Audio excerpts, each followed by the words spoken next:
guys, it is Jen, and in today's Hero Spotlight, we're taking a look at the Witch Doctor. Keep in mind this is in Tech Alpha phase, and things are subject to change. Now for a little back history. With cannibalistic incantations and vestments of feather and bone, the Witch Doctors call upon spirits from the unformed land to aid them in battle. Few Outlanders have ever encountered a Witch Doctor in the flesh without losing their own. Oh my goodness. So let's go ahead and take a look at the combat passive trait to begin with called Voodoo Ritual. Voodoo Ritual allows for your abilities and auto attacks to poison enemies for additional damage over 5 seconds. If the poison enemy dies, you regenerate health and mana in return. Our Q ability is called Corpse Spiders. Now, Corpse Spiders deals damage on impact and in an area by summoning 3 spiders that deal damage and last for 5 seconds. This is a great ability to use to poke at an enemy in your lane or kill minions quicker. The W ability is called Zombie Wall. This is a great ability that summons a temporary ring of zombies after a short delay that can trap and attack an enemy, dealing damage that lasts for 3.75 seconds. Talk about getting stuck in the middle. Lol. Moving along, our E ability is called Plague of Toads. Now, Plague of Toads summons a wave of 5 exploding toads that each deal damage upon contact.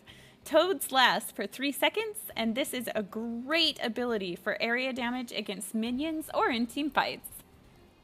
At level 10, we have the choice between 2 heroic abilities. The first of the 2 we will look at is called Gargantuan. Now, when a Gargantuan is spawned, it attacks and also stomps nearby enemies as damage. It slows their movement speed by 30%, and it can also grab an enemy minion, increasing its attack damage by 20% for the next 3 attacks. The second heroic ability we can choose is Ravenous Spirit. Ravenous Spirit is a channeled spell that summons a spirit for 8 seconds. While it's active, it will deal damage and slow its enemies.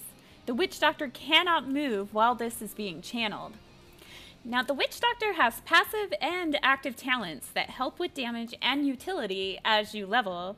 For example, at level 13, you can choose between Toads of Hugeness, which increase the size and damage of your toads by 10% every time they hop, making max range hit really hard. Or you can choose Dead Rush, which allows your zombies to become mobile and attack nearby enemies for 3 seconds. The combination of the Witch Doctor's abilities makes for controlling fights while doing damage its specialty. In this versus match, you will see how useful Wall of Zombies can be, trapping the enemy while Nova and I take the enemy Witch Doctor out. Your team draws first blood. This also has worked a second time around to keep control of our lane, and allowed us to push further towards their towers. Enemy slain. Not only are Wall of Zombies useful in trapping, but they can also be of great use to block the path of the enemy, making an escape difficult. We saved Nova by an inch. Another thing to note is that the Witch Doctor is really great in soloing mercenaries. They will focus your Wall of Zombies, and you're mobile enough to continue to do damage as you move and dodge their attacks. Overall, the Witch Doctor is a specialist hero, bringing AoE damage and control to its lane and team fights. I hope you guys enjoyed the video, and be sure to thumbs up if you want to see more Heroes Spotlights.